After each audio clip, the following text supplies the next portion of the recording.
তৈরি হন। যদি আজ না তৈরি হন, কালকে বাপ জোর করে ধর্মটাকেই মিটিয়ে দেবে, কিচ্ছু করতে দেবে না। কথা বুঝে আসছে না? না,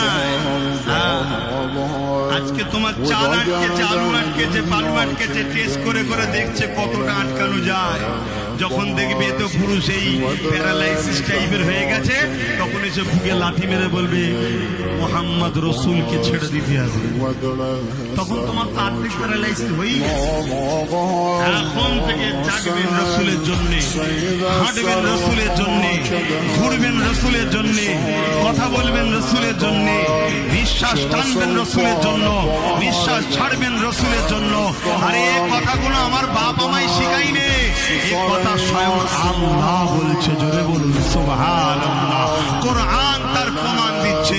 কুল ইন কুনতুম তুহিব্বুনাল্লাহ, যারা বলে আল্লাহকে ভালোবাসি, এরা যদি সত্যবাদী হয়, ফাত্তাবিউনি, আগে নবীর ইত্তেবা করতে হবে, নবীকে ভালো করতে হবে, নবীকে ধরতে হবে, নবীকে অনুসরণ চলতে হবে, নবীকে ইমাম, লিডার, নেতা, সরকার বলে মানতে হবে। তারপরে কি হবে? ইউহিব্বুকুমুল্লাহ, আল্লাহ তাকে ভালোবাসবে। জোরে বলুন সুবহানাল্লাহ।